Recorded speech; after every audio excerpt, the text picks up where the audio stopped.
On behalf of Lander Athletics, we would like to welcome each and every one of you to the Lander Athletics 2022 Hall of Fame induction ceremony.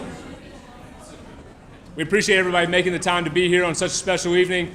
We're going to go ahead and get things started, and we're going to bring up 2019 Hall of Fame inductee and Lander Athletics Director of Development Van Taylor, who will lead us all in an invocation.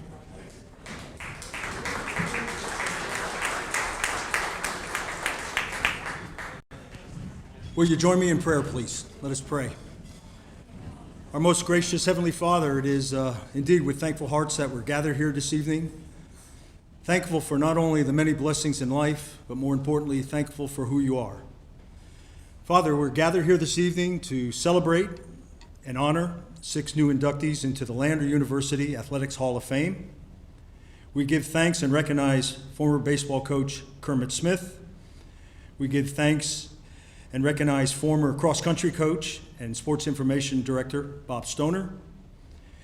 We give thanks for former student athletes and baseball players Patrick Grady and Eric Lundy, and women's soccer student athlete and soccer player Jamie Shaw. And we give thanks for Dr. Dave Seeley, our team physician and medical coordinator. We thank each of them for their dedication, for their passion, and for the honor they bring to our university by their leadership and commitment. We ask now that you bless this food for the strength and nourishment of our body and for your service, for it's in Christ's name we pray. Amen.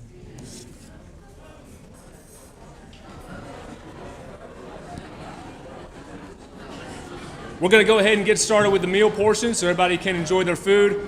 We're going to have the 6 Hall of Fame inductee tables able to go first and get their stuff, and then everybody else can have an orderly stampede to the back, and then we will get things started.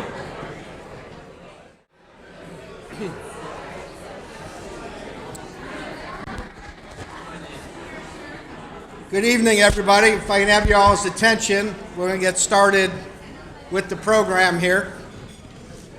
I think everybody's just about finished with their desserts, so we're going to get going. So, on behalf of Dr. Costantino, his wife Jess, and the entire Lander University Athletic Department, I would like to welcome you to the 2022 Lander University Athletic Hall of Fame dinner and ceremony. For those who don't know me, my name is Brian Reese. I'm the athletic director here at Lander, and this thing's like tilting like crazy. But thank you all for coming tonight. We have a special evening planned, and as just sitting in the back of the room, what great conversations everybody's having. So it's already a special evening. So we are honoring 6 amazing people who are unanimously selected for induction into the Lander University Athletic Hall of Fame. So let's give everybody them a hand. And it's really nice seeing a bunch of alumni who have come back, probably the first time in a while, to see what's going on. And over the last several years, as we all know, Lander has grown at a remarkable pace, both athletically and at the university level. All right? I don't know what, okay, how about, all right.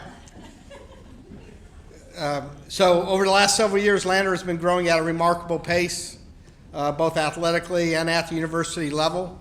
For our alumni and our inductees who are here tonight, Lander looks a little bit different. And I just want to kind of go over a few superlatives here over the last several years. 2017, when I first arrived, we had 218 student athletes. And next fall, we are anticipating having 725 student athletes next fall. The university has seen an enrollment growth of about 50%. And what's great about that is approximately 15% of the whole student population, only 15% is athletics. So if you look at some of the other schools in the area around us, it's kind of ass backwards. They're a little bit, it's more 85-15. So we're in really, really great shape. The university has hired over 105 faculty and staff this past year alone. In athletics alone, we have gone from 33 full-time coaches and staff in the athletic department to 70 full-time staff, and now we all have, and every team now has a graduate assistant, and we got a couple in the department. Next fall, we currently have 18 varsity teams, 5 development teams, and 5 club teams under athletics. Next fall, we will be adding field hockey, and next spring, track and field. Last year alone, we received nearly $20 million from the state legislature in new monies. That's been a huge help all across campus. Our student athletes that participate in NCAA sports had a fall GPA of a 3.283. 72% of our varsity sports student athletes had a 3.0 GPA or better this past fall, and 98 student athletes had a perfect 4.0.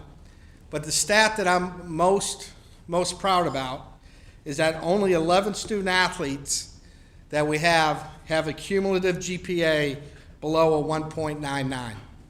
So we're bringing, our coaches are doing a fantastic job bringing in the right student athlete to succeed both academically and athletically. We got great help. We got amazing faculty that are just bending over backwards to help us.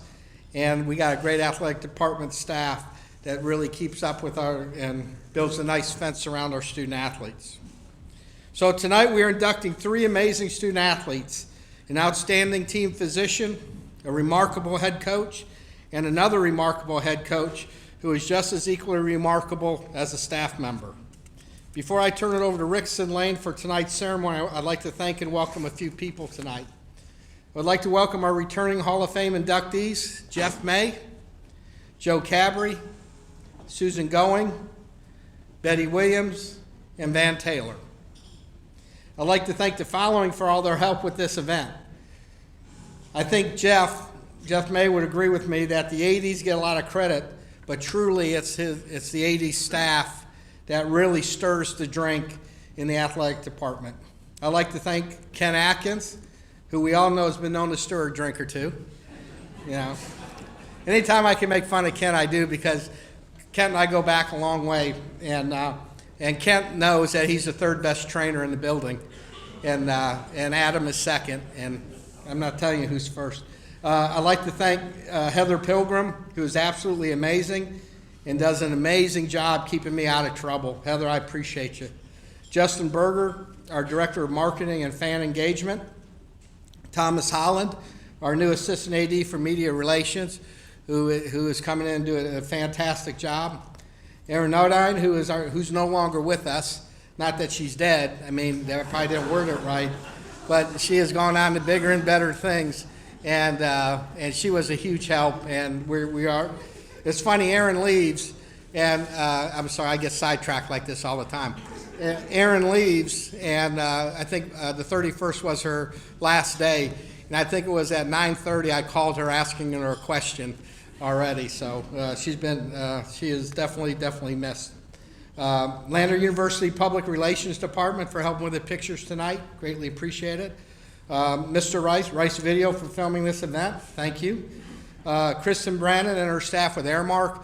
Airmark is a huge advocate for athletics and does a great job for us. John Holloway, the owner of this fabulous venue. And a special thank you to Rickson Lane for coming back tonight to MC this special event. I can't imagine anybody better person to do it than Rickson. So Rickson, thank you for traveling all the way from Kentucky to be here tonight. So let's get this thing cranked up, and Rickson, all yours.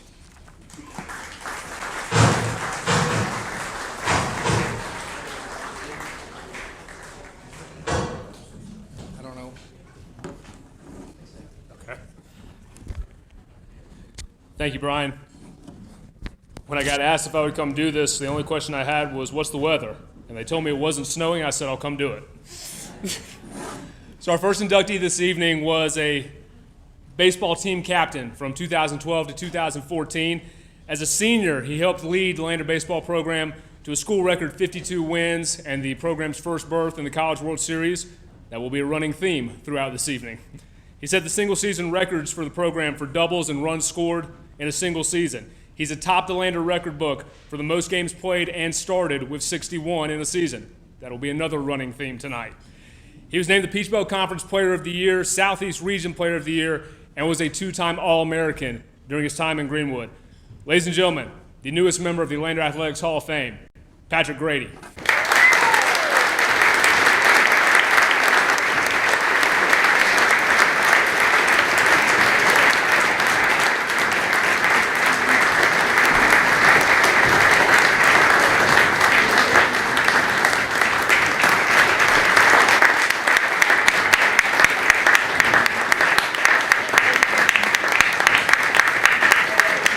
You can sit down.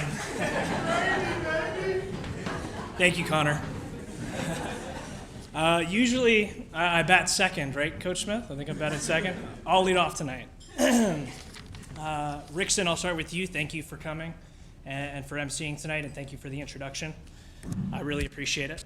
Thank you for everyone who voted for me. I know there's a lot of really good players and athletes that have come through this school, so I feel very lucky. So thank you. All of the other Hall of Fame inductees tonight, my teammate Eric and my coach, Coach Smith, and everyone else, congratulations. You guys are all very, very deserving. Firstly, I'd like to thank my parents, driving me to all of my practices and my games, giving me all my lessons as a kid. My dad even built me a bullpen in my backyard. I wasn't much of a pitcher, though. I did pitch a little bit, right, Coach? But your love and your drive to push me was everything. So thank you, Dad. Again, for all the game day texts, you always would send me a little text saying, "Hey, go get him," or you would say, "Stay humble," be a good teammate. And then sometimes you would just say, "Go drop a bomb, go whoop him." So thank you for all of that, and thank you again for everything for helping me get through college. Next, I want to thank my beautiful wife, or my smoking hot wife. Thank you for keeping me focused while I was in school and for always being supportive. I think we calculated about 20 trips from South Florida to South Carolina, which is about 650 miles, in your little Ford Focus. So I think it comes out to 26,000 miles. In my day job, I'm a statistician, so hopefully I got that number right. But thank you for putting all those miles in your car and all the oil changes you probably had to get. Thank you for sitting through all of my double headers, all of our rain delays, as today showed. You're definitely a trooper, and I love you, so thank you. Next, I want to thank some assistant coaches. I'll start with Coach Johnson, who's here tonight. Coach Johnson, a huge part of our team and a huge part of our baseball program. Thank you for always pushing us in the weight room. You did a lot of little things. You always did our laundry. You drove the bus. You helped clean the bus window when we're driving through the mountains in Young Harris so we don't die. So thank you for always putting us first. I remember you coming to one of my first professional games. I hit a home run to left field, and you sprinted like a 40-yard dash and tackled a couple kids to get that ball. We still have that ball, so thank you for tackling those two little kids. I really appreciate it. You also bid on a jersey that night, my only professional jersey that I have, so I was able to give that to my parents. So thank you so much. I'll never forget that. I'll also never forget you butt naked on a bus in Miami because the AC broke. Thank you for being you. Next, I'll thank Coach Anderson, who's our pitching coach at the time. He was also our recruiting coordinator who recruited me.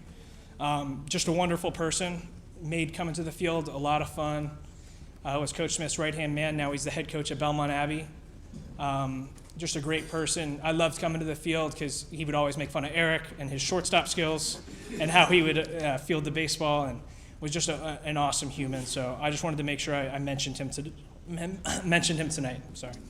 Also, Coach Laney, who's not here tonight, was our pitching coach. When Coach Anderson left, he filled in our senior year, and he fit in right away, so thank you.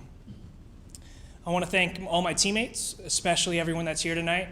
I appreciate you guys coming. Connor, I see you back there getting a drink. Get me one, too. I'll start with my roommates, Eric, who's going to be congratulated later, Weston, who just drove 2 hours from Charlotte to come see us. I love you, man. Thank you. Two other roommates, Graham Ramos and Jacob Tisdale. You guys push me every day, especially Weston, your work ethic, it really drove us. And all the extra batting practice, the workouts that we would go do, if I lived in a different house and I had different roommates, I don't think I'd be where I am today. So thank you for that.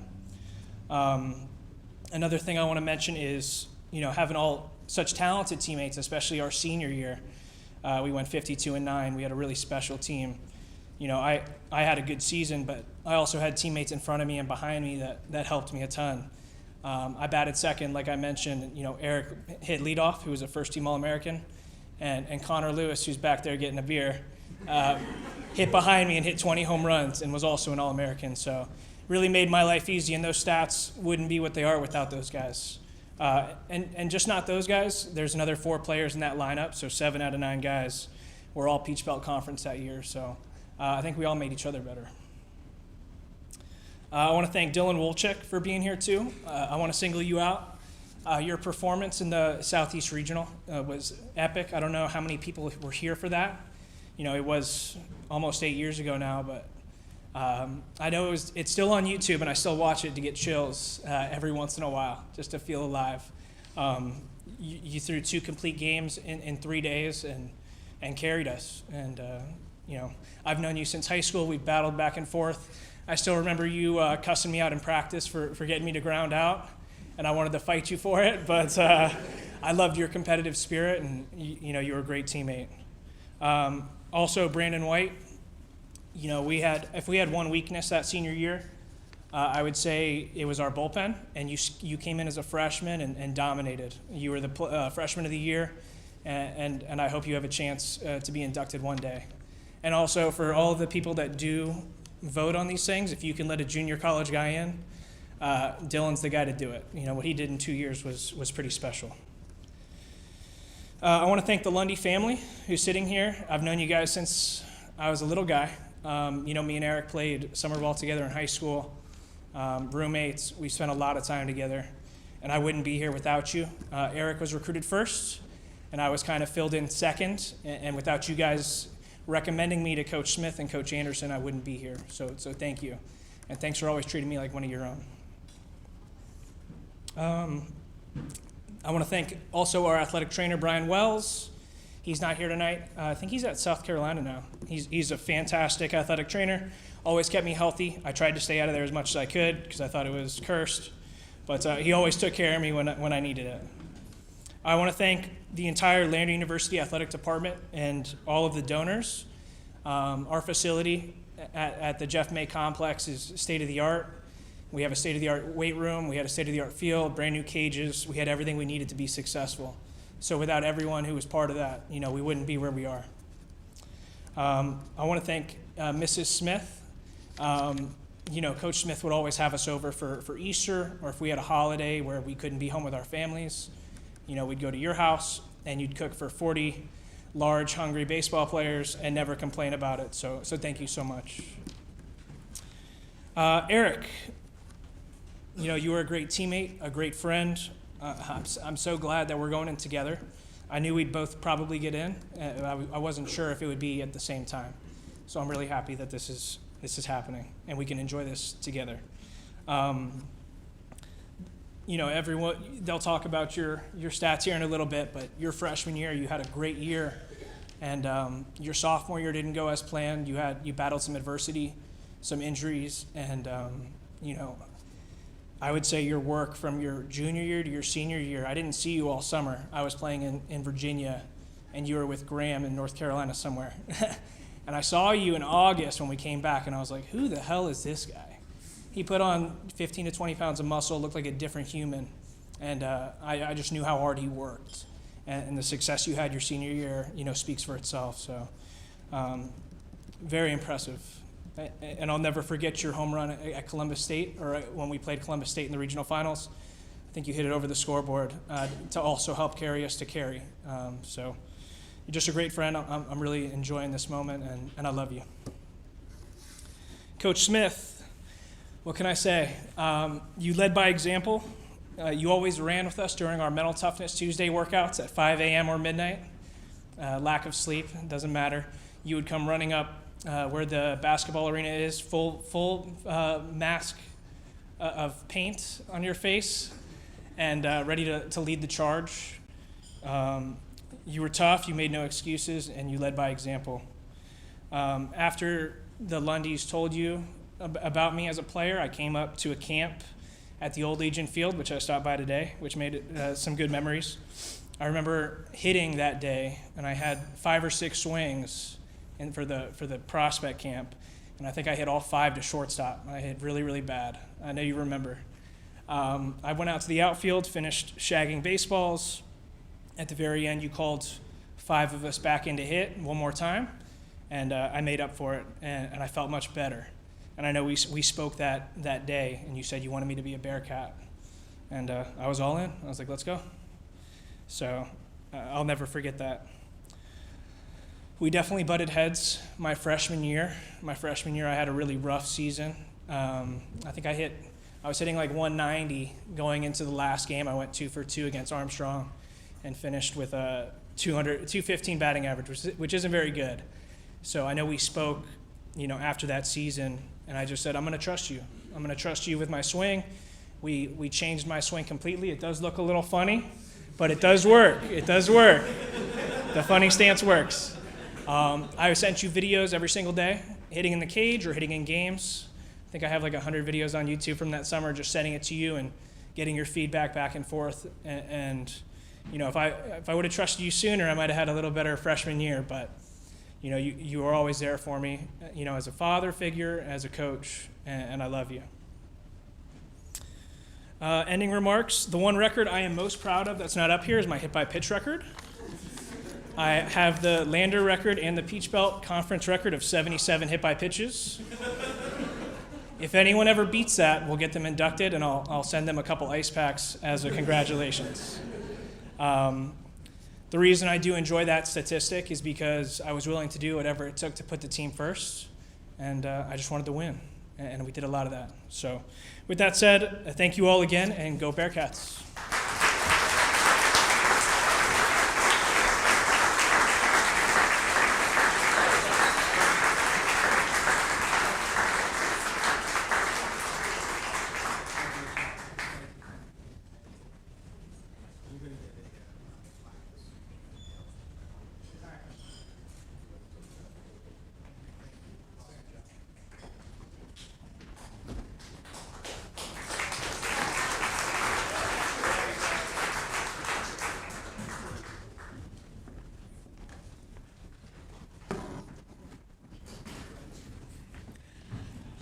Our next inductee this evening appeared in 205 games in his 4 years. He was named team MVP after that freshman season that you just heard about.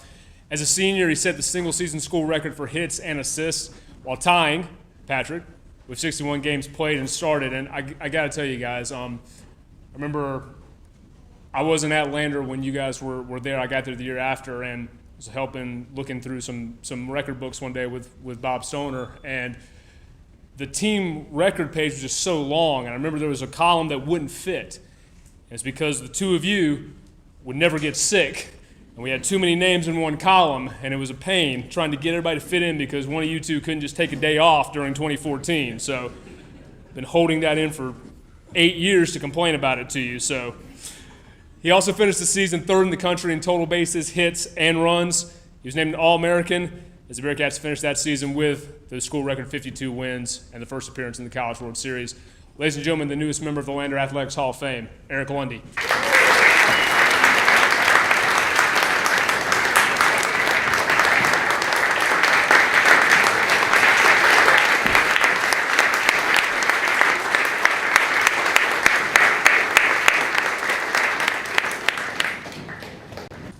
Thank you, guys.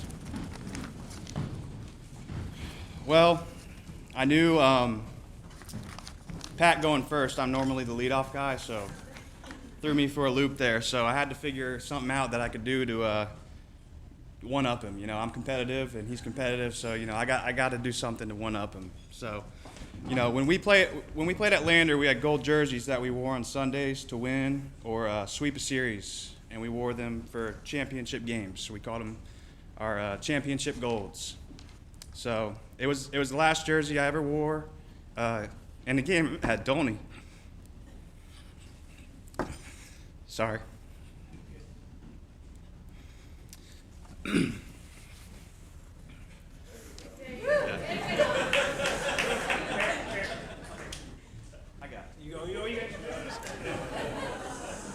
So I brought that jersey tonight, and I figured I better wear it one last time before it doesn't fit me much longer.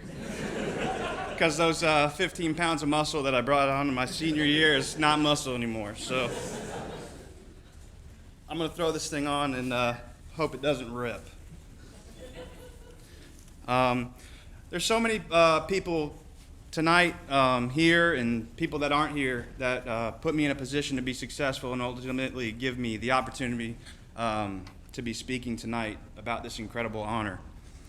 I want to thank Lander Athletics for giving me and my team, Coach Smith, all the athletes the opportunity to compete, and for the baseball team to compete in such a beautiful park. The Hall of Fame committee for even considering me for this honor. Thank you. Rickson Lane for being here tonight. Just took a job at Eastern Kentucky. He was not here when we were here, but being somebody that tried to follow the team, it was pretty awesome to have a guy like him to make that very easy. Jeff May, for all the behind-the-scenes sacrifices he made to help this program reach such great heights. Doesn't go unnoticed. Thank you. Dr. Ball, for his support for our baseball program. I don't think Dr. Ball is here tonight. I didn't see him, but thank you. Susan Goings, I did see you tonight. For not only helping me academically, but also helping all my knucklehead teammates stay on the field. Specifically Connor Lewis, who's still getting a beer.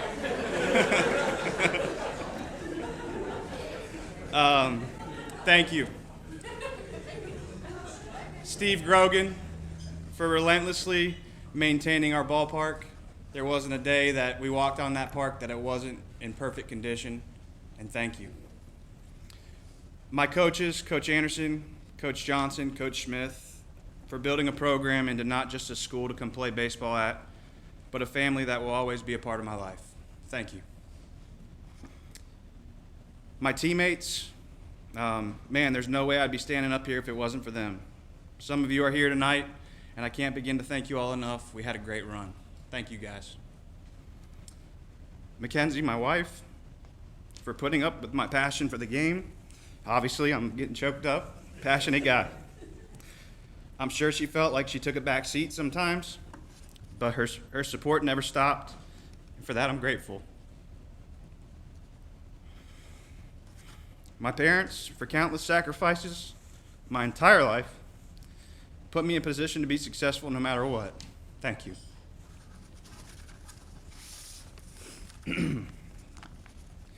My 4 years here were filled with many firsts in school history. My freshman year, our team made the conference tournament for the first time since 1998. My sophomore year, we made the school's first regional appearance. My junior year was Lander's first time hosting the conference tournament here in Greenwood. In senior year, we won Lander's first conference championship, first regional championship, and made the program's first College World Series appearance. That senior season was also the best record in school history at 52-9. I've always looked at my playing career as a focus on what we did as a team, and as you can see, we accomplished a lot in those 4 years. Without team goals, the individual goals never have a chance to be met, in my opinion. The mindset has always been if the team reaches the goals that we put in place, then all of our individual goals will take care of themselves. For me, that theory held true. I was fortunate enough to set a few records here. As Rickson said, games played, started, most hits, assists. My senior year, I was honored to be named an All-American as well. But none of those things could have happened if I wasn't surrounded by others that pushed me to be great. I would have hated to be a pitcher facing our lineup. They never had a break between Patrick Grady, the guy you just saw, Connor Lewis, Weston Lawing, Thomas Berry, Colby Painter, Graham Ramos, to name a few. When I was writing this speech, I started realizing, they probably only threw to me so that they wouldn't have to face those guys. So thank you guys for making those pitchers face me so they didn't have to face you. what a special group we had. My first interaction with Lander was back in 2010. And Coach Smith has always given me a hard time for this story, so I figured I'd tell it tonight. He called me for the first time, and after I answered, he told me he was the head baseball coach at Lander University. And according to Coach Smith, jury's still out, but I've never known him to be a liar. I responded with, "What's that?" Who would ever known that conversation was going to change my life? Not only did it bring me to this university that has been monumental in my development as a person, but it brought me to a place where I met lifelong friends. Most of you guys are here tonight. I also didn't know that the guy on the other side of that phone would eventually be the most influential coach I've had in my life. Thank you. Needless to say, our run here was special. It was 4 years of a ton of hard work, loads of fun, and memories I'll cherish for the rest of my life. Every coach I've ever played for has asked me the same question: what do you want your legacy to be? As a college student, I never really put much thought into that. I just figured if I worked really hard, played the game the right way, and treated my teammates like family, that answer to that question would take care of itself. Now, my name will forever be engraved in Lander University athletics, and that's an accomplishment that I'm very proud of. More importantly, though, I hope that my teammates will look at my legacy and give a similar answer if asked individually. I hope that answers that I played the game with passion, that I motivated them by example, and that I was a great teammate and friend then and now. Once again, thank you all for this incredible honor, and go Bearcats.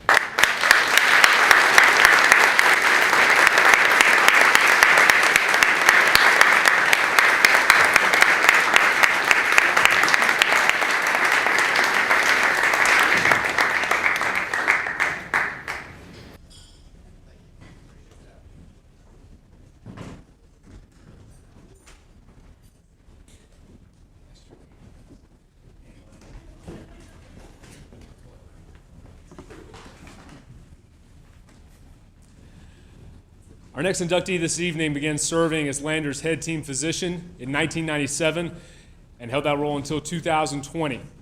He gave countless hours to provide medical care to student athletes and to staff members here at Lander. During his tenure, he implemented weekly sports medicine clinics on campus to help provide the best possible health care for Lander student athletes. And in conjunction with the Landers, with the Self-Regional Healthcare Residency Program, he coordinated on-site medical game coverage, which to anyone who watches college athletics knows how crucial that can become in the blink of an eye. Additionally, he was a tremendous advocate for the education of undergraduate athletic training students in the Lander Athletic Training Program. Ladies and gentlemen, the newest member of the Lander Athletics Hall of Fame, Dr. David Seeley.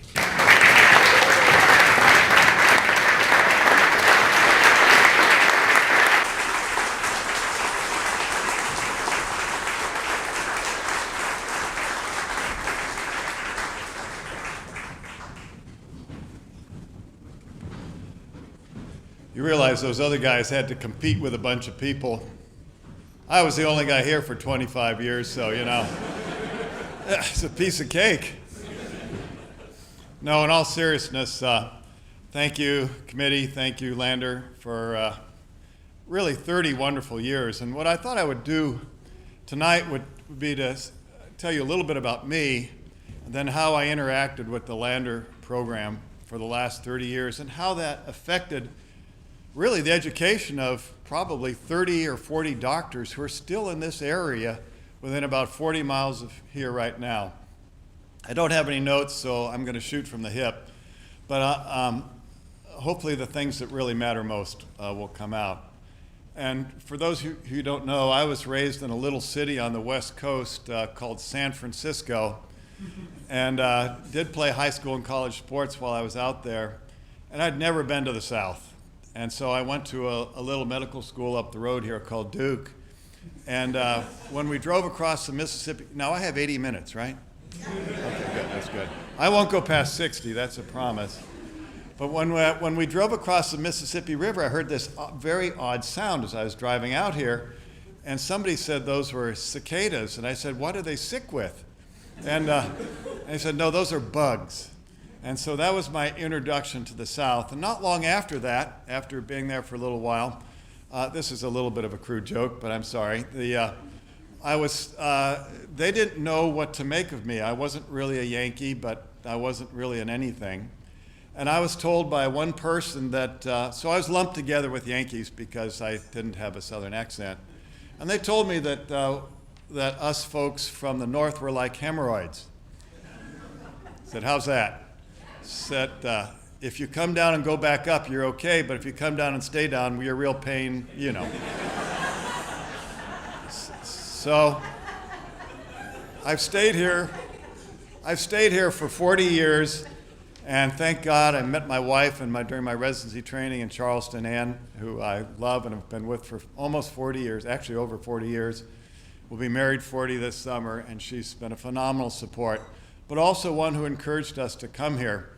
And so after practicing for 10 years in Colorado Springs, which is where I went after residency and getting my subspecialty training in sports medicine, Dr. Abercrombie, who is here tonight, surprised me very much, recruited Ann and me out here from beautiful Colorado Springs, and frankly, we have never looked back. We've loved it here. We made wonderful friends. And early that fall of 1991, when we came here, is it Tony Turner? Is that the name of our trainer who was here 30 years ago? Is that right? Yeah, Tony was the trainer here, and the training room, most of you don't realize, Jeff knows, was this little nothing space down in, I don't think it was in Maine, I don't know where it was, but it was down somewhere. And because the current doctor there, Dr. Cheesem, did all their orthopedic stuff, they still needed somebody to do all the rest of the stuff. And so I unofficially became involved in 1991. And what I saw was a department where the physical education and exercise studies and the athletic training staff actually worked together really well. And within a short period of time, Joe Chandler became a friend, and his staff, many of them, some of you know already, but Joe became a good friend, and I was fortunate or unfortunate enough to be his doctor when he succumbed and spent many weeks with him in the hospital before he died. And then after that, just continued to work with the team here. And Dr. Abercrombie, when he recruited me here in 1991, said, you start the sports medicine program and you make it work. And Lander was a huge part of that because Lander welcomed me in. Jeff was here, he welcomed me in 1997. Ken Atkins who was the athletic trainer for, 20 years, Kent, something like that? Kent brought me on as the full-time team physician. And since that time, many people here have taught me what it means and how to be a team physician. I'll say for Jeff's sake, Jeff, just as already been mentioned, was behind the scenes, always working, always looking for what's better for his athletes. Many of the coaches, again, the players know, of course, Eric and Patrick, you guys know how much your athletic trainer, or your athletic trainer certainly, but also your athletic director is working to make things work. But during this time, as I was involved with Lander, I worked with the residency program. We were taking family medicine residents and bringing them over here every Tuesday, every Wednesday for soccer games. And by the way, Van Taylor taught me what it means to be a great coach and to play with incredible passion, but also what it means to be involved in the community. All 6 of my kids were actually taught soccer by Van, in addition to how many soccer players he was teaching here as well. And then during that time, I would bring my residents with me, and they would be involved with treating athletes. If they needed to, we'd see them in the office, and so on. And so I would just rough guess 50 or 60 of our residents, and now 15 years ago we started our fellowship of our sports medicine fellows, have been intimately involved in the Lander program, taking care of athletes each week. So Lander, you guys have taught many doctors around here what it means to be a team physician. And in addition to that, I guess I owe special thanks to some of the training staff here, to Ken Atkins, certainly. Kent taught me an awful lot about what it means to be a team physician and how to work together. He was a gem. Now, Kent Kent and I have had lots of experiences together, and Sophia as well, and Daniel. Hi, Daniel. Daniel came back. How many years? 10 years, Daniel, since you've been here? Something like that?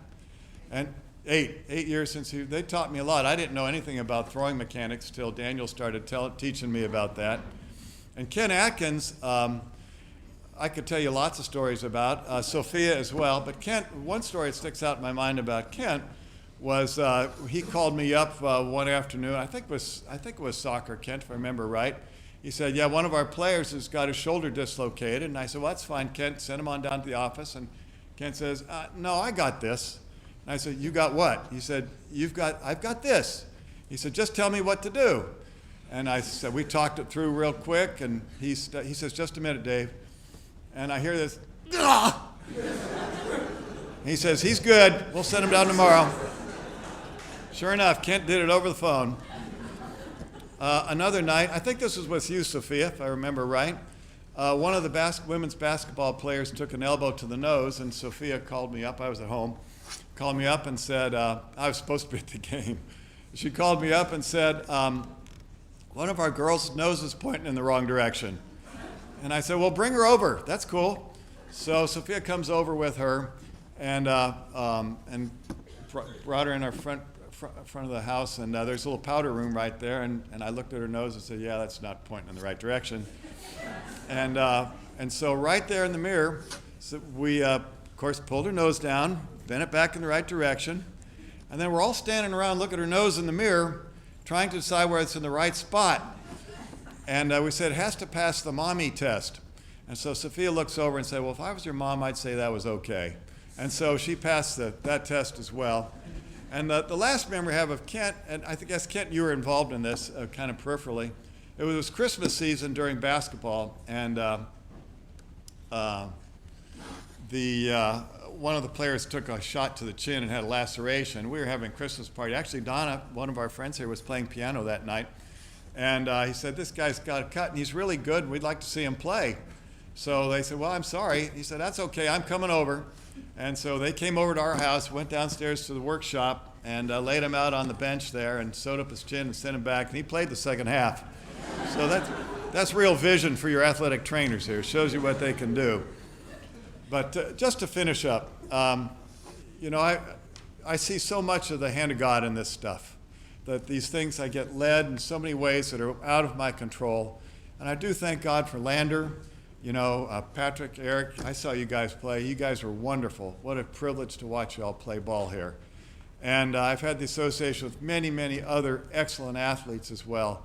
But you guys have all contributed greatly, not only to my education as a team physician, but also to the education of many doctors in this area who would never have had the opportunity to see what it's like to be a team physician, to interact with athletes who are depressed, who have mono, who have broken this or torn ACLs, or you name it. You know all the injuries, and you all have taught them. And so Jeff, Kent, all of you guys, thank you so much for the privilege that I've had to be involved with you, and especially that our residents and our fellows have had to learn and to grow and to become excellent team physicians themselves through what you've taught them. Thank God.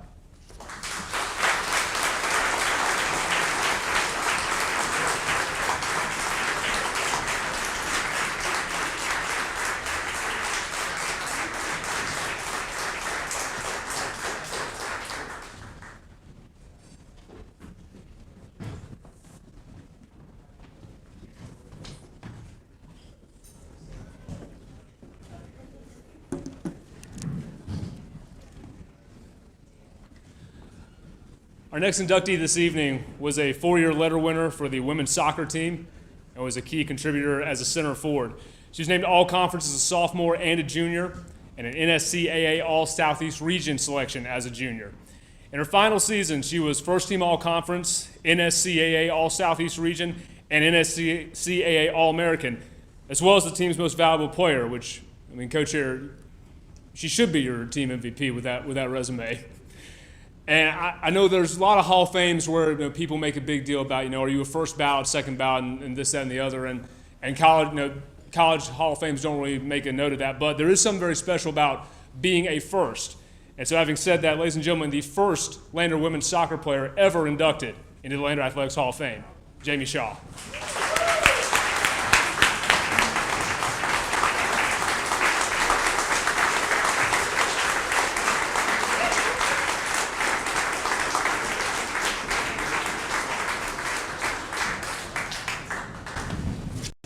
My notes are a little shorter, and I hate public speaking, so if Connor, if you could grab me a beer, that'd be great.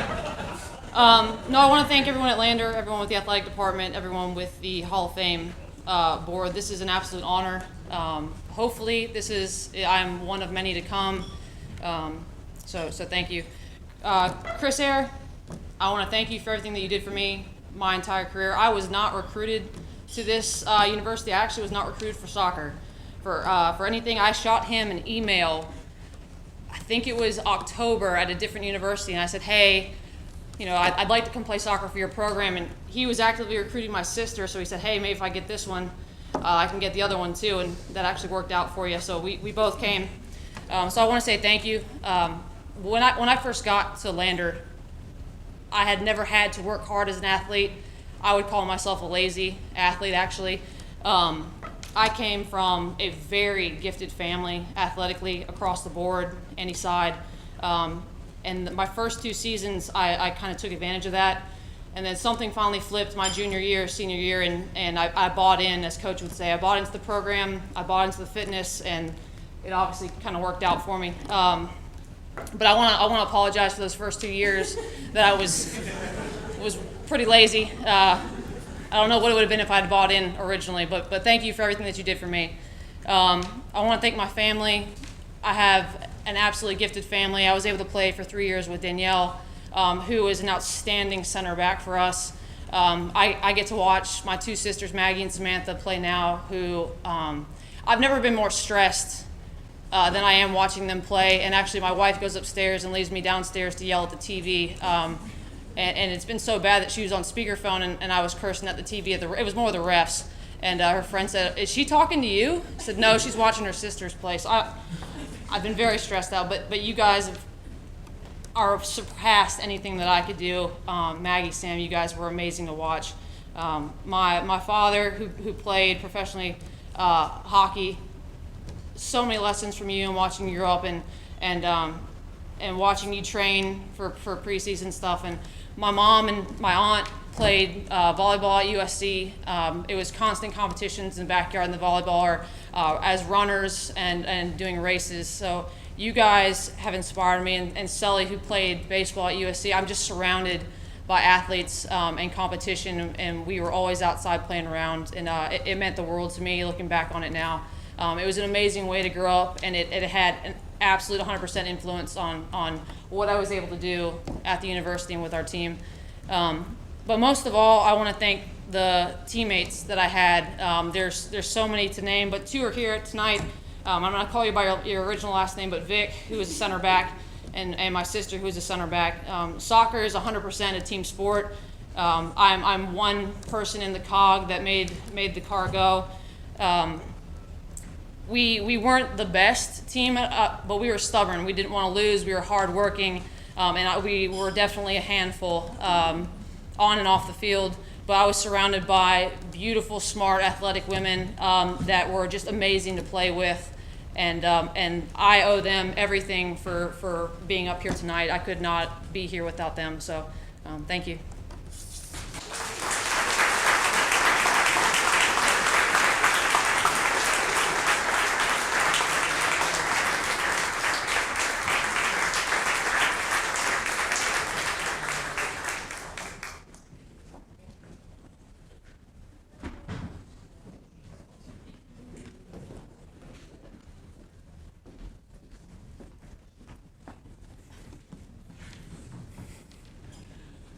Our next inductee spent 7 years leading the Bearcat baseball program. His 2014 team, which you may have heard of tonight, finished with a school record 52 wins, won the Southeast Regional, and advanced to the College World Series for the first time in program history. In his final season, Lander finished 44-16 and advanced to the World Series for the second time in 3 seasons. That team ended the regular season ranked number 3 in the country, which is the highest final ranking in program history. He was the ABCA Diamond Regional Coach of the Year twice during his time at Lander. He finished with an overall record of 244, 134, and is the program's all-time winningest coach. And I'm going to tell two quick stories to embarrass him, because he can't stop me because I'm up here. But when I was first coming to Lander, I was trying to get a job being the Lander broadcaster, and I had a meeting with a bunch of the administration and the baseball coach. So I met with Jeff May and Bob Stoner and Cheryl Bell, and we get to the conference room, and the baseball coach isn't in the meeting. And we find out that he's running late because he was out dragging the field. So we had to wait for him to come in the meeting, and they sit down, and all the administrators have questions for me, and they're talking, and we get to the end of the meeting, and the baseball coach hasn't asked me anything. And Jeff finally reached over and said, well, Coach, do you have any questions? And Coach didn't have any questions, and I think the only words he said in the whole meeting were, I just want us to be the best, which I thought was very telling for the type of program that he was trying to build and that he had built, and the numbers speak for themselves. And the other thing that I think of when I think of Coach is the reason he had moved on from Lander when my kids were born. But if they ever do meet when they're a little bit older, they're not going to know you as a baseball coach. They're going to know you as the reason that every time they complain to me that it's too wet outside or it's too cold outside, the response they always get is, I don't know what you're talking about. It's 75 and sunny outside. Ladies and gentlemen, the newest inductee into the Lander Athletics Hall of Fame, Kermit Smith.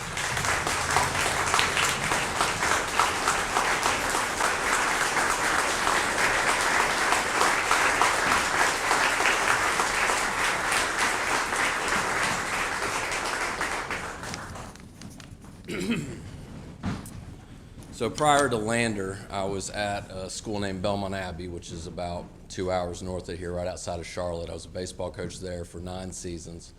And my 2009 team, so the year before I came to Lander, we had a really good team. We went to the College World Series, and to get to the College World Series, we had to play the regional. I think is the town Aiken, is that it? Is that USC Aiken, right down the road. So I know the story's about another school, but I'll get to a point. So 2009, we don't like Aiken very much, which is predicting for my future because I'm about to become the head coach at Lander, which we really don't like Aiken. But I don't like them a lot in 2009. We had a situation where one of their players ran over one of our players at home plate, sent him to the hospital, this, that, and the other. I leave the game, go with them to the hospital, and just leave with a really bad taste in my mouth about this university and their program and everything else. So game 1 of the regional, okay, who are we scheduled to play? We're scheduled to play USC Aiken, right? And during that time, Lander University was looking for a baseball coach, okay? We go into the game, we make 7 errors, our shortstop makes 5 errors, and we beat them, okay? But the interesting part of that, we go on to win the regional and beat Aiken again and go on to the regional and to the World Series, and Aiken did not. But the reason I'm telling you this story is because the same player that ran over my catcher ran over my catcher again. Okay, so I'm not thinking regional, I'm not thinking World Series, I'm not thinking Lander University, I'm thinking I'm going to go into that dugout and we're going to get this thing figured out. So game 1 of the regionals, NCAA regional, winner goes to the World Series. I'm on a dead sprint to their dugout. I'm on my way. And the umpire gets a hold of me, and the other umpire gets a hold of their coach, and we say what we need to say, and we go on to win the game. And then, I don't know if I mentioned it, but we beat them later in the regional to go to the World Series. So the point of my story is that I get back from the regional, and I go to my office, and I sit down at my desk, and I check my messages. And my first message just says, hello, Coach Smith, this is Jeff May. I'm the athletic director at Lander University. I had the pleasure of watching you coach game 1 of the NCAA regional at Aiken, and love to talk to you about potentially being our baseball coach. So our staff's still in the office, and I hang the phone up. They don't know what I just listened to, and I just kind of look at them and just say, hey guys, that play at home, how out of control was I? So did I leave a good impression? But that just kind of tells you a lot about Jeff May. Tells you that he's going to recruit his coaches. He's going to go out and watch them coach. And I'll say something a little bit more about him later. But I thought that kind of set the stage. We finished up at the World Series on a Friday. That Monday I'm in Greenwood. We're going through the interview process, and it all just kind of happened really fast. And next thing you know, it's a few years later, and next thing you know, it's a lot of success and a lot of good players have come across. I'm terrified of missing somebody here, right? I think one of the things that I probably say too much, and the guys probably get tired of me saying it, is it really does take everyone. Like it's not a head baseball coach, it's not an athletic director, it's not a assistant coach, it's not the head athletic trainer. It takes absolutely everyone, and I'm going to do my very best tonight to mention everyone that was in our team that Jeff May put together for us to go on this journey. Dan Ball, who was our president, just seeing him in the stands brought a sense of energy. I think Eric or Pat mentioned him. Really did. To see him up there was unbelievable. To see the president of your university sitting at most every game just brings energy to players and coaches. Ken Atkins and your staff. You know, it's funny, Dr. Seeley brought it up there, but, you know, we can mention our head athletic trainers, but, you know, so many times the athletic trainer, and I think it's a thankless job, but at our level, right, at the Division II level, a lot of times they're the head athletic trainer for soccer in the fall, and then they're the head athletic trainer for baseball in the spring. So if there's spring soccer, there's no trainer sometimes to a certain degree, and then when there's fall baseball, so Sophia, you know, Brian Wells, Justin Berger, Ken Atkins, all the people that chipped in to keep our guys healthy and moving forward.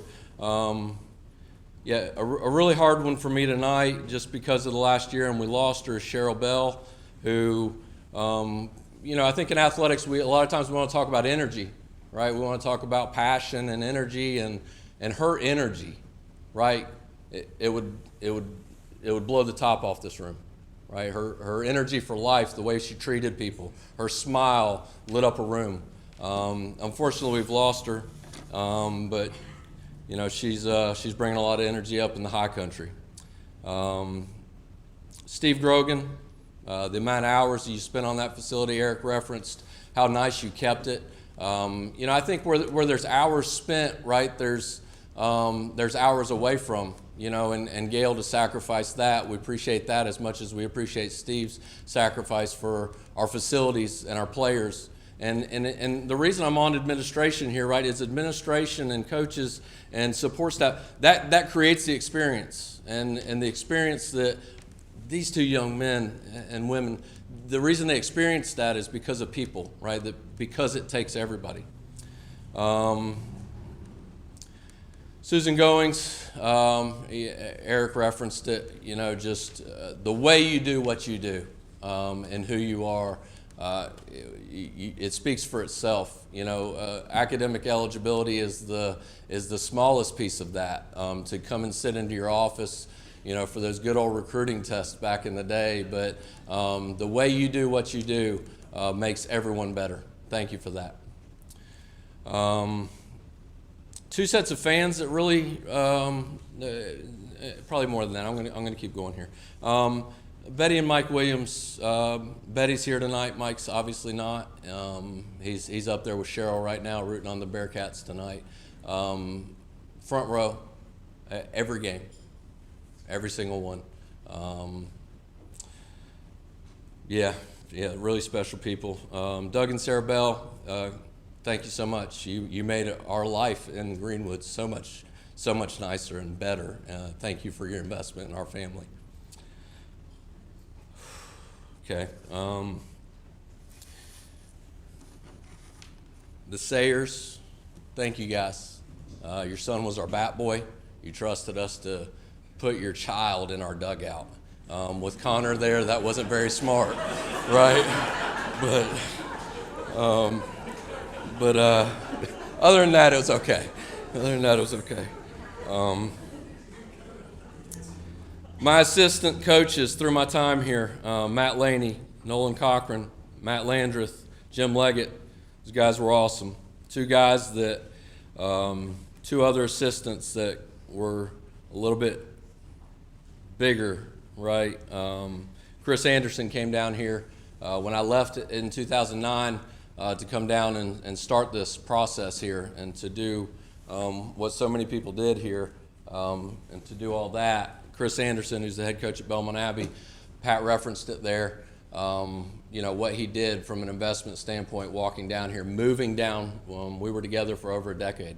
You spend 10 years with somebody, we used to joke that it was almost like an old married couple. And he obviously moved on to become a head coach and start his own great program. But his investment in this university, in this athletic department, this baseball program, these young men, was awesome. Brit Johnson, who we referenced earlier, again, guy that I've been with for more than a decade.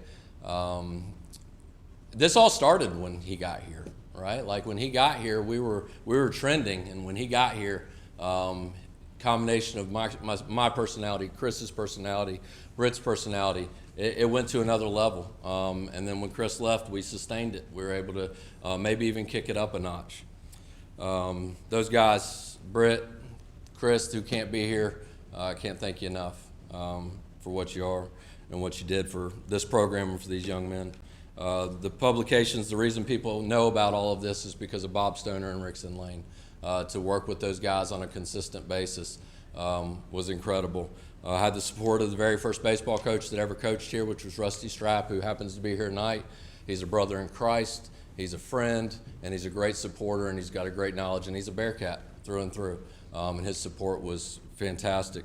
Two people that I met on my interview, so the day that I came up after the World Series, Finus Horn, who the arena's named after, and that doesn't do him justice. Like this man was special, man. I mean, this man, and a lot of people in this room got to know him.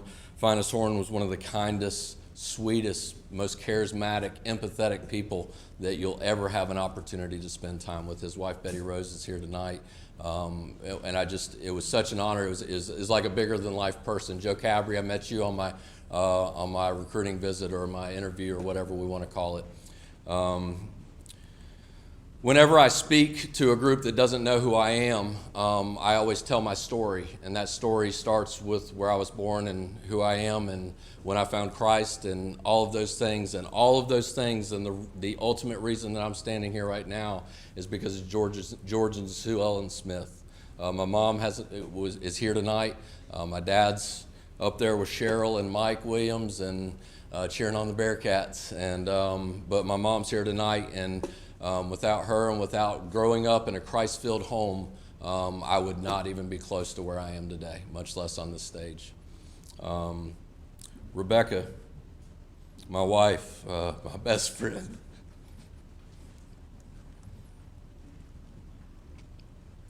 We're driving down here today, and we're talking about the day we drove down here.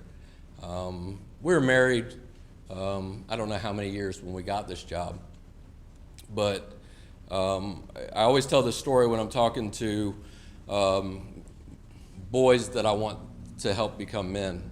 And I was laying on my couch. I just got off the phone with Jeff May. He had offered me the job, and I walked back in. Maddox, my son, who I'll talk about in just a second, we had him. He was a child. And I'm sitting on my couch, and I look across in our living room in Belmont, North Carolina, and I say, "Babe, I just got offered the job. What do you think?" And in that moment, it all became very clear what I had always been taught, okay? She said, "Babe, if you think it's right for our family, I'll go with you anywhere." And the magnitude of that statement, right, the positive is she would support me, and the magnitude that I'm in charge of this thing. Like, this thing's going to move forward. This Smith family, it's moving forward with my decisions. And we were married. We had kids. We had a kid. We had another one on the way. But the magnitude of, holy cow, I'm in charge of this ship here. Like, this next move, it's on me and everyone after that. The magnitude of that and the fact that she would trust me and her friendship and support, it's why they say you marry your best friend. That's why they say it, because there's nobody else you'd rather spend time with. Love you. Thank you for your support. My children, Maddox, Beckett, Georgia Grace, I love you guys so much. I know that you got to see two of them, but a lot of the times that I'm not there for you, I'm there with someone else, and I'm doing my very best to help them become the best son and the best soon-to-be husband and the best soon-to-be father that I can possibly be. And I love you guys, and I thank you for your support and always wanting me to get home and be there with open arms when I get there. Love you guys. Back to Jeff May, and I'm wrapping this up. I promise I am. But Jeff May, in my time here, I lost my father when I was the head baseball coach at Lander University, and it was a really, really difficult time for me, as it is for anyone.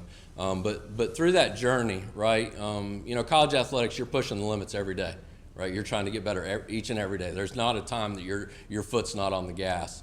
So when something external comes in and shuts your world down, to be supported like I was from a father type figure in Jeff, I'll love you forever for that. Just that. Forget about the wins, forget about this, forget about anything else. The way that you supported me and my family when I lost my father, I'll never forget that. I never will. And I thank you so much for that. The people who decided that I should be in this and voted for me and nominated me, thank you so much. I'm forever grateful for that.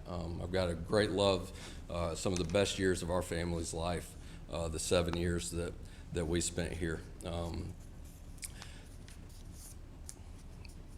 Some of the best years of my life. Pat, Eric, love you guys.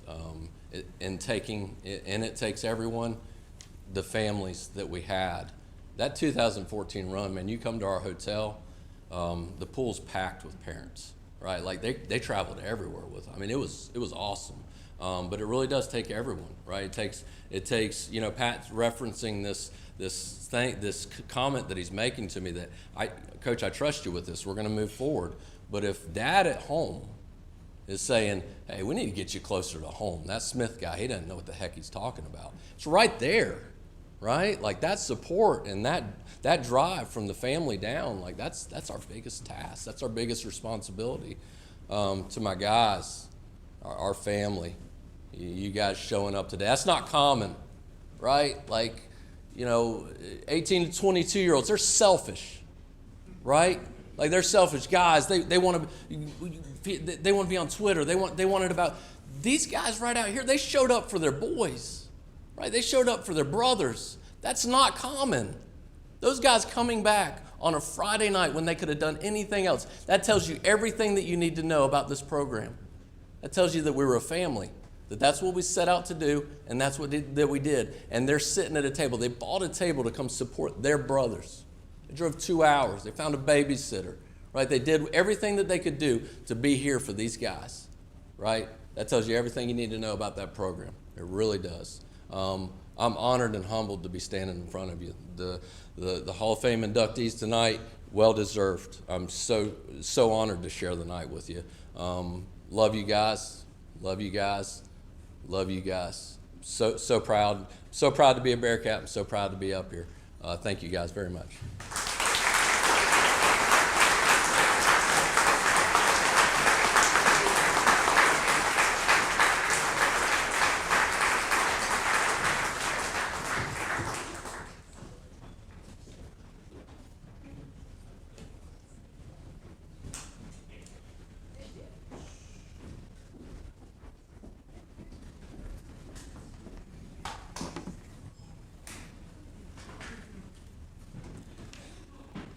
Our final inductee this evening worked at Lander for 28 years.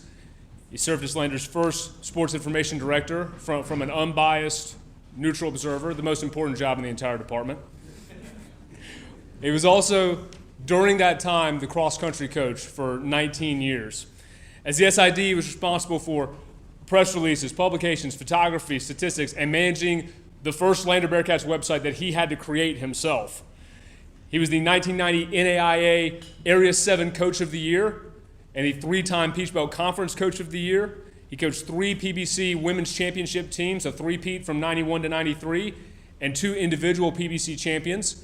And the 1991 women's team won the first Peach Belt Conference women's cross-country title in the history of the league. Ladies and gentlemen, the newest member of the Lander Athletics Hall of Fame, Bob Stoner.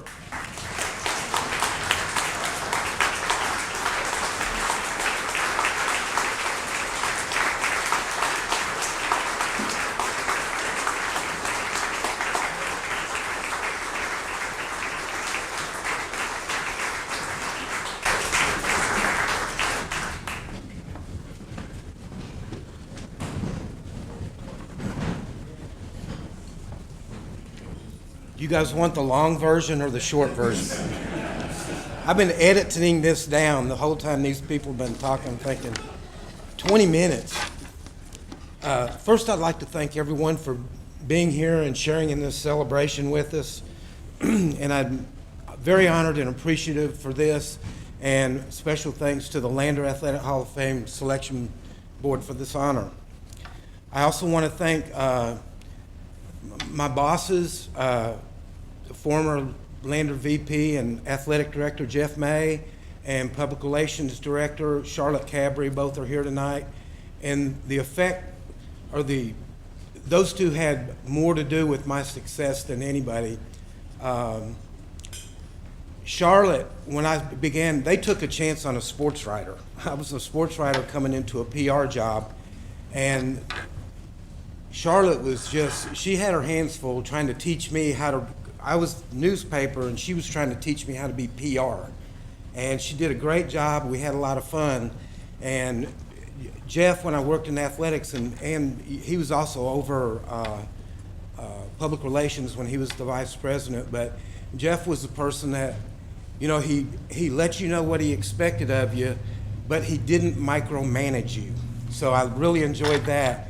But if he ever came into your office and said, I know your plate's full, but, or where are we on this? I knew, okay, let's go.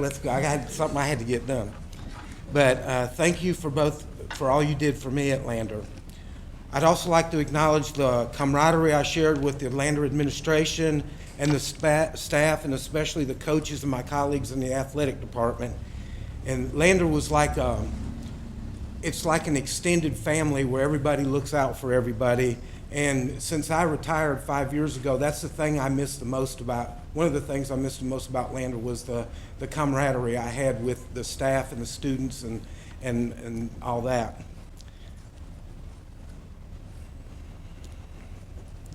And most importantly, I'd like to thank my family, because they put up a lot with, my family put up a lot with me with the hours that I had to keep, the nights, the weekends, taking work home, getting up in the early morning, trying to get stuff done to stay caught up. My wonderful wife, Lee, and my son, Ian's here, and my twin sister, Barb, she's here. And Ian, I want to tell just a couple quick stories on Ian. Go for it. When Ian was young, he would always be around Lander all the time at games and stuff, but basketball, he loved going to the basketball games. And he would stay at the game for a little bit, and then he'd be running around. And I had a whistle that I did that when he heard that whistle, he always looked at me, and if he was doing something I didn't like, I would do this right here, and he would stop what he was doing. But there started being a time where he disappeared, and I didn't know where he was at, and I couldn't go look for him, during the game. So, and what he was doing is he was going up to my office and getting on my computer and playing games. And once I found that out, I was okay with that. Well, Miss Bell came to me one day and she said, Bob, where's Ian getting all these tickets that he's taking to the concession stand and getting this free food? Where's he getting these tickets at? Well, Jeff had a system earlier where anybody that worked the game, we got tickets, and that was years before this. And Ian found a stack of them in my desk. And here these things hadn't been used in years, so finally Miss Bell says, give me those tickets. And I'd also like to thank my neighbors from Summer Point for coming out here. They let the retirement community out tonight. Bus leaves 15 minutes after we're done. It's really quite ironic that I'm up here for a Sports Hall of Fame. Not that I'm not a jock type or anything, but that is not what I intended when I came to Lander. And I found a quote, the late French poet Jean de La Fontaine once said, and I quote, "A person often meets his destiny on the road he took to avoid it," end quote. That's me. When I came to Lander, I was leaving 8 years of being a sports writer at 3 different daily newspapers in 3 different states. And I came here, I wanted this job because it was 9 to 5, Monday to Friday, and I was newly married in '86. I came here in '88, and you know, I just had no time to spend with Tammy, and you know, it was just zero social life, and I wanted something different. So that was that. I got the job. I'm elated. So I moved to Greenwood. So little did I know, the first visitor I had on my first day in my office at 8:30 in the morning was a man named Finest Horn. And Finest came in and introduced himself, and we had met before at a game, some games down in Aiken that I was covering. But he just wanted to touch base with me, and really, I think he was getting his claw in me and planting that seed. But that's where my road to athletics started. Well, he had gotten a laptop that summer and to do basketball statistics. Well, nobody did that back then. This is 1988. Nobody did that. Everybody was still doing pencil and paper. And so he asked me if I could figure this out so we could do it in games. And, you know, after you type it up, you just hit a button, print, and the stats come flying out. Well, I had two student workers that we got to help do that, Beverly Kibe and Danny Crawford, and we figured it out. And so we did that, and everywhere we went, it was oohs and ahs, and look at that. It was like magic or something, you know.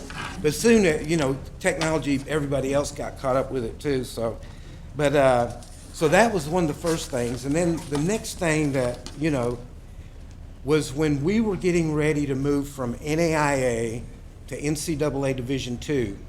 At the time, Lander just had 6 sports. We had both basketballs, both tennis, soccer, men's soccer, and women's softball. That's all we had.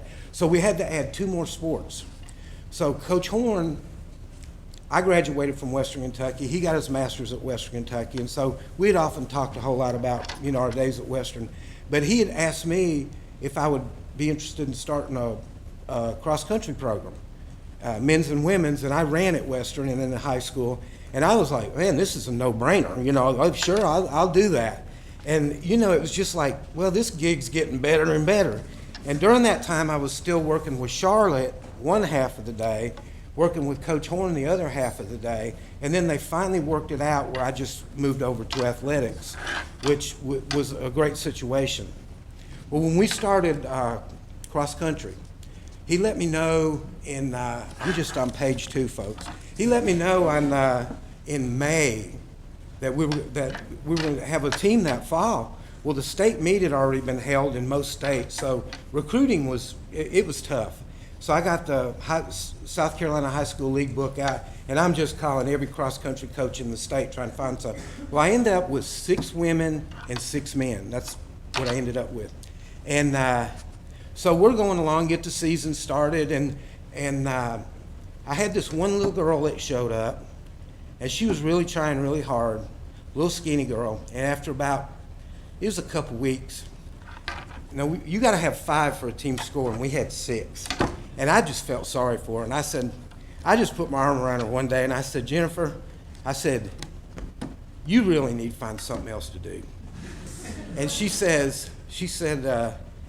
I really want to do this. And she begged me, I really want to do this. So I finally caved. I said, okay, let's see how this goes. Well, Jennifer was one of the hardest workers I ever met. And this being, I had coached private individuals before we had cross country in different states, but this was the first time I had a team, and this whole team concept was different.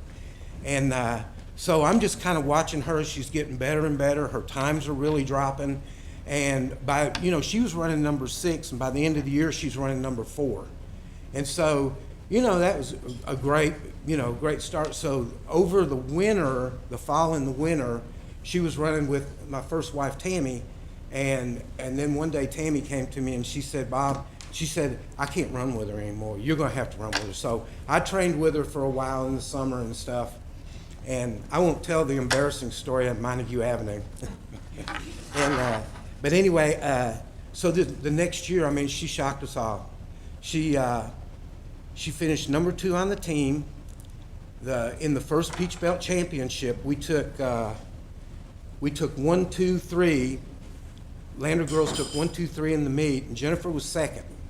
And then she was all conference twice, I believe twice. And we had about 8 times during her career, we had Lander runners that either placed 1-2 in a race or 1-2-3. And most races we went to probably 18 to 25 teams in the races. So that tells you, to have 1-2 or 1-2-3, that was pretty good. And but Jennifer was always the number 2 girl. And it just always bothered me that she never got to experience winning that race, because even though she was second, she was elated. There's just, there's that fine line between first and second. But anyway, I had this picture. Jennifer did so much for the program, and I had the biggest picture I had in my office was this picture I took of her at the Milliken plant in Spartanburg. I'm going to give this to you later. And so I had this on my wall, and every time a recruit would come in, I had Jennifer Wilson, tell the Jennifer Wilson story, and this could be you. So I milked Jennifer's success for as much as I could get.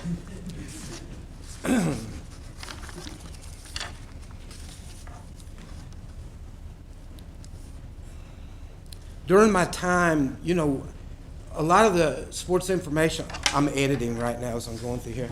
A lot of sports information directors, there's so many different facets to the job. The computer work, the photography, the writing, the stats, game management, all that stuff. But most sports information directors have, their favorite parts of the job, and mine were just I love being at games. And I love the competition, I love the, watching people excel. I don't watch games hardly ever at home. I'm not that guy that comes in and turns ESPN. I see so much of it live. I don't even watch it on TV unless it's a game that really means something.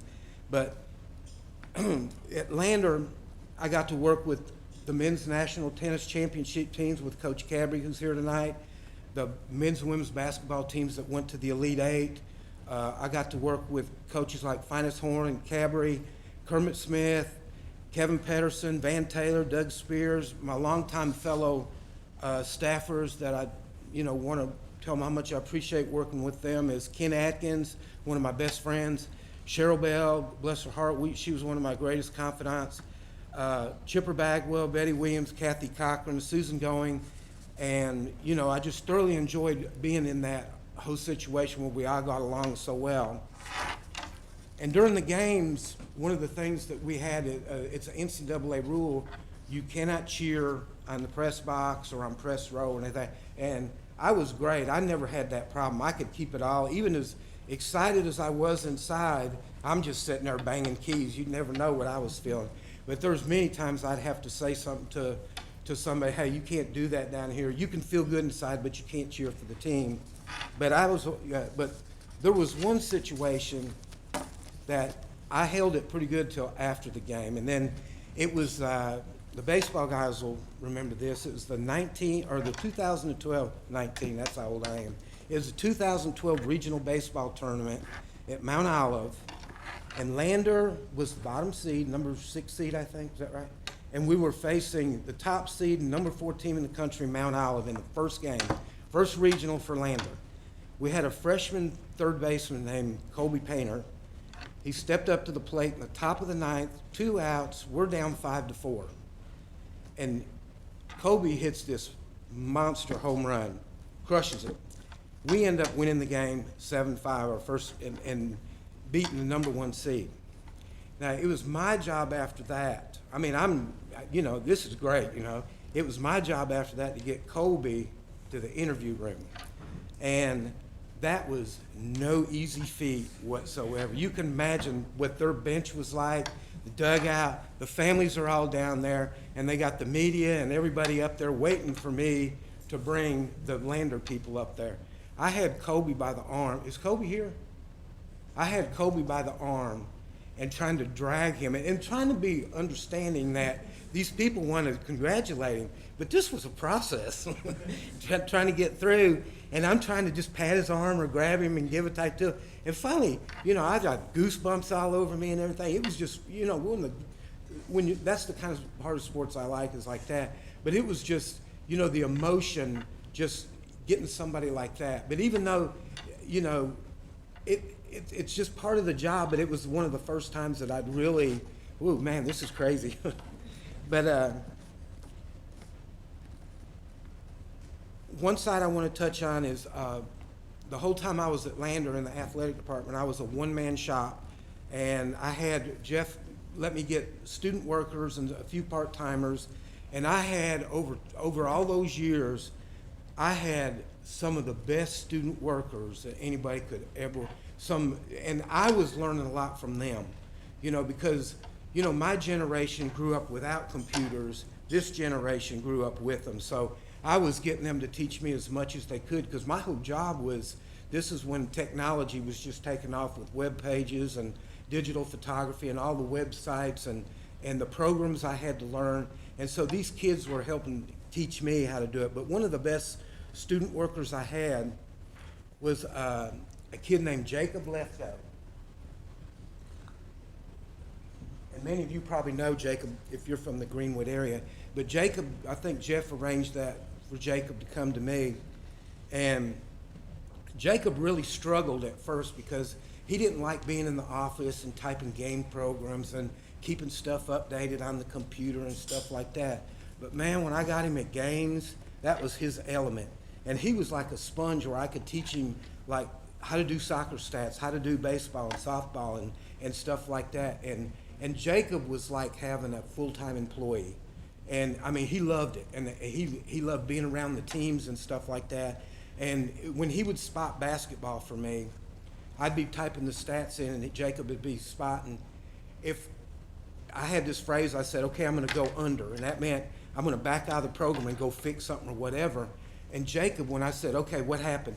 And Jacob could give me like 4 or 5 times up and down the court just off the top of his head. And I thought, man, I wish my brain worked like that. I can't do that. But anyway, he was a tremendous asset to me. And another person that was wonderful to me is David Hayes. And David's here tonight. David, raise your hand there. Let's say, okay. Lander fans have no idea how many stories they've read that were penned by David. Even to this day, he's still helping out. David was with the Index Journal when I first came here, and after he left that job, he came and started helping me part-time. And one of the greatest ways David could help me is a lot of times he would do stuff, put it on the web, and I had people, compliment me on something that I did, and I'm like, what are you talking about? And it would be something that David wrote a feature or something like that and put it on the web, just did it on his own, And, he made me look great. But David was, when we would go to like tournaments like baseball, basketball, whatever on the road, it's hard for, when you're at the games trying to do everything you need to do, and the press boxes, after the game, everybody wants to get out of the press box and rush out. Well, David and I had a system where I would be shooting photos during the game, and David would, he'd be writing a story off of watching the live stats and the video stream and stuff like that.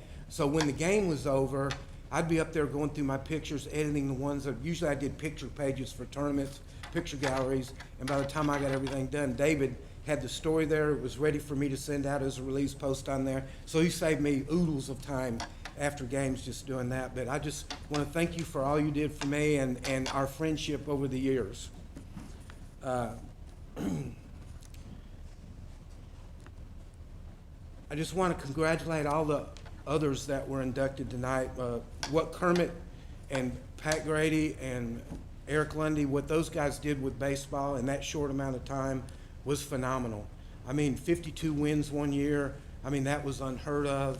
And the games, some of those games, one of the most exciting was a regional championship at Doney Stadium, where we were there till like, 2:30 in the morning. The second game of the doubleheader started like 11:40, 11:04, something like that. And we went to like 2:30, and I think I went to bed at 5 a.m. or something that night. And it was a crazy game, but it was great. But, Jamie Shaw, I was standing at the gate of the soccer stadium when the girls were coming from the locker room to the field before the game one day, and Jamie comes walking in. I mean, she's walking straight at me, and I mean, the intensity on her face, just going to get ready for the game, was just like, it was scary to me, just look at her. It was scary. Where you at? But Jamie was when I didn't grow up around soccer. Southeast Kentucky, we didn't have soccer on the side, so Lander was my first experience with soccer. But and it took me a long time to learn that game. At first I never understood how when the ball went back across half field, wasn't that a turnover? I'm from basketball country. But Jamie, when they'd kick the ball in there in the middle, to watch her go after that ball, the header to try to get a goal or something, I felt sorry for anybody that was in her way going in there. But she was just a fierce competitor and very fun to watch. And Dr. Seeley, I've known him for a long time, and he was my personal physician for many years until he retired. And Dr. Seeley, all I have to say is the memories.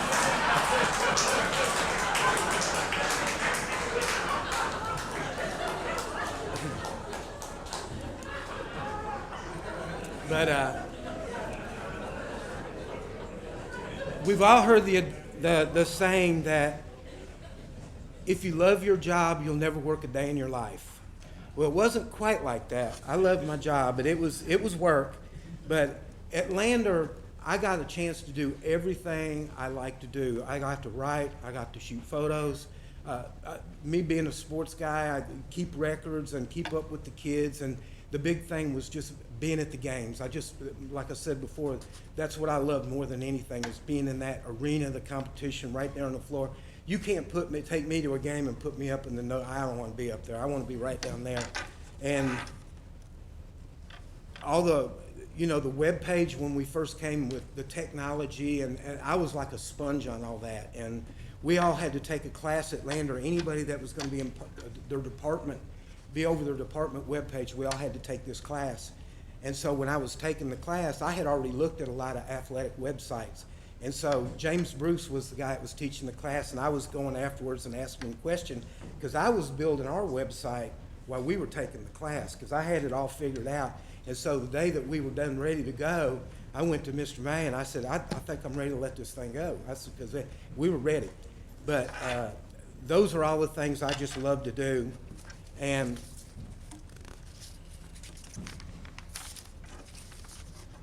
but most of all, being with the student athletes, watching them, see a freshman come in and see what they do in their 4 years. It was phenomenal what some of them. I remember a tennis player we had came in as number 6, Klaus Person, and when he left Lander, he was like one of the top-ranked tennis players in all of college tennis, and he was number 6 when he first came in. But there were so many success stories at Lander that that made the job all worth it. And I say job, but because they paid me, but it just made it all worth it. But I just want to thank Lander so much for having me for almost 30 years, and I had a blast. Thank you.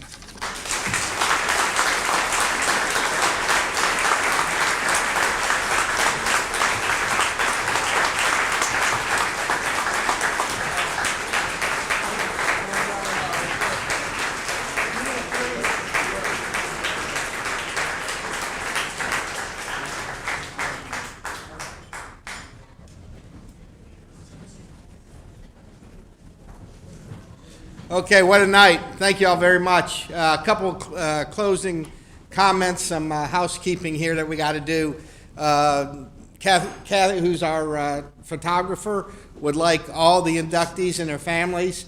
We want them to come up front here to get some pictures taken. Tomorrow, inductees. Don't forget, and for your immediate family, we have our reception in the conference room in the arena. That will start at 12:30, an hour before the women's game at 1:30. At about 3 minutes left in the second quarter, if all the inductees can make their way to the corner of the court across from our bench, okay, and then we'll kind of get you positioned with one of our game ops people and get you out there. So what a fantastic evening. This was one of the, just a great evening. So thank you all. Go Bearcats.